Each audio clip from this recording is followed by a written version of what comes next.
All right. I'm going to give you everything you need to know. Just listen.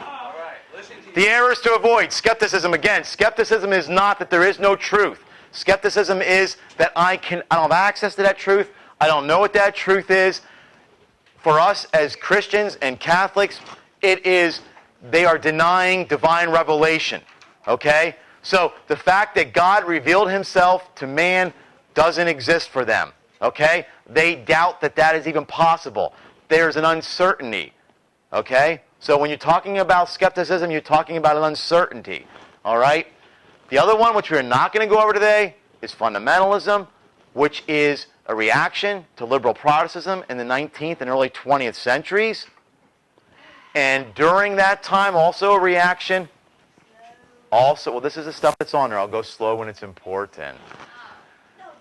The developments in natural and social sciences. All right? Evolution threatens natural sciences. Like the social sciences, psychology, sociology.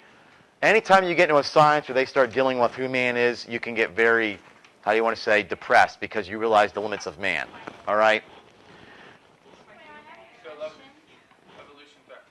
Well, it was a reaction against that. In other words, any of these theories that come out that seem to go against what they might believe, there's a retreat back to faith. So skepticism, overemphasis of reason. You have fundamentalism and overemphasis of faith. Catholic Church always trying to steer in the middle between the two because we love God with our mind and we love God with our heart. We can't overemphasize the heart. We can't overemphasize the mind. We have to keep these two things together, right? Yes, dear. No, I'm hoping you get 100. Competing worldviews of nature. Okay. These are the undercurrents in the world, in the culture, that you're not always aware of. Okay? You see things on the surface of the water. You don't always see what the current is underneath. That current's powerful, and it carries things. So, you guys, you know the story of, like, the frog. If you put a frog in very hot water, it jumps right out because it realizes how hot the water is. But if you put the frog in a pan and you heat that water up incrementally, 1 degree at a time, over a long period of time, the frog will never jump out because it doesn't realize it's getting hotter until finally it dies. It's an analogy. Just don't argue the analogy. What I'm trying to say is this. There are things, currents in our culture, that they are getting you little by little, and you may not be aware of them. Before you know it, you've moved down the path. Okay? So, in modern culture tells us man is selfish. We have to protect man from man. Yes? You write down whatever notes you think you need to write down. You guys... You don't write notes in any of your classes. I know that's not true. Okay.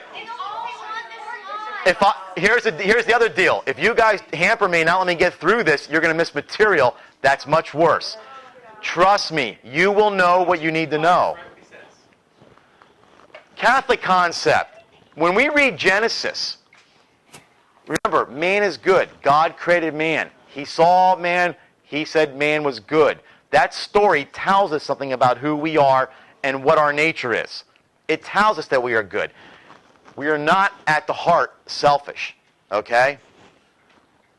Individualism. You know, in our culture, we look up to individualism. Think of the Western mentality, how you go and you conquer the West. We like those people who are frontiersmen, who seem to be out on their own, and this doesn't just go for that type of thing, but it also... We think individually. What is a marriage? Well, a marriage is what 2 or 3 people decide it is. Okay? So we're individual in how we understand things. The Catholic concept is we are relational. In other words, from Genesis again, what does it say? It was not good that man be alone.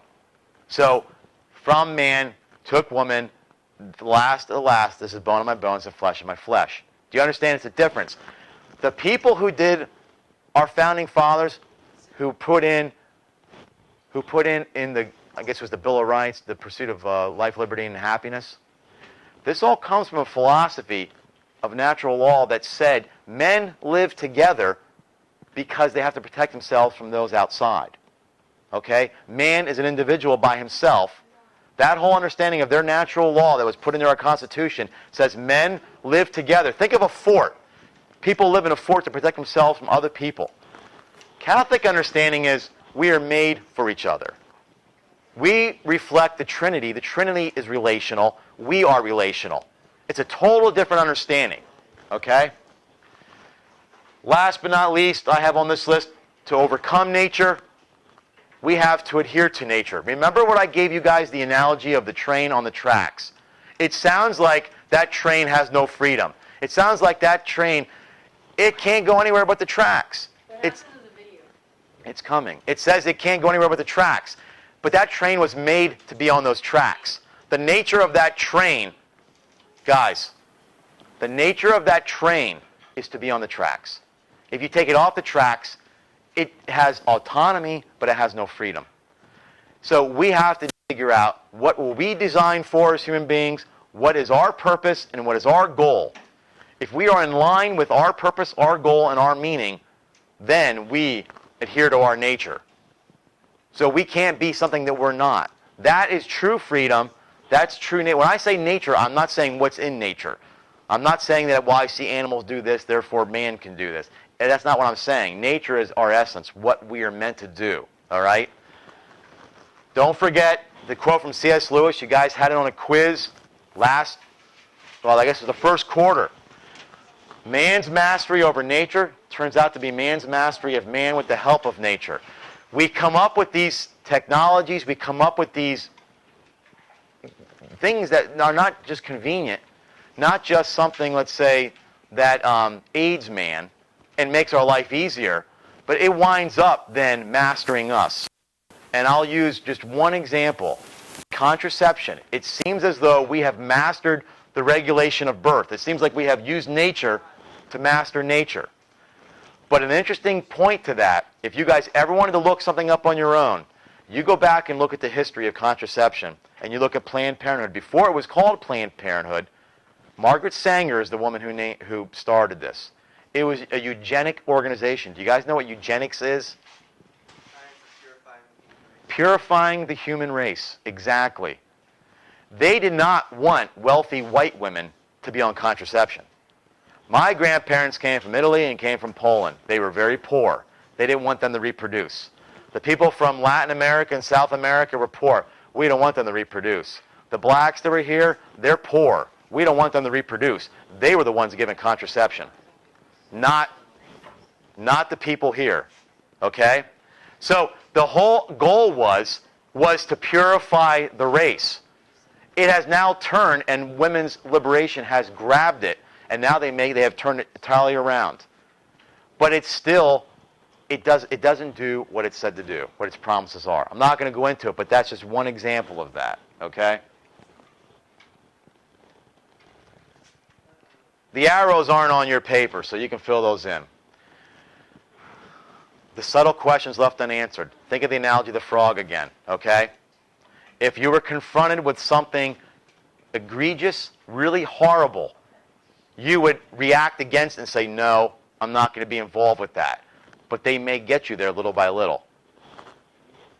Questions left unanswered. The reason why theology is part of the curriculum and part of your formation is simply because it gives you the wherewithal, it gives you the opportunity, and it gives you what the wherewithal or those things that you need to pursue whatever it is you're going to pursue for true happiness. Happiness is not subjective contentment. Happiness is being in line with your nature.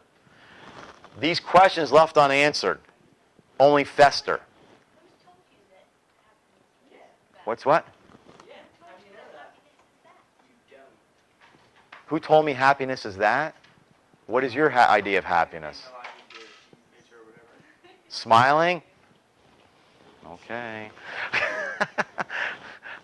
Well, no, we will see you in heaven. She'll be the one smiling.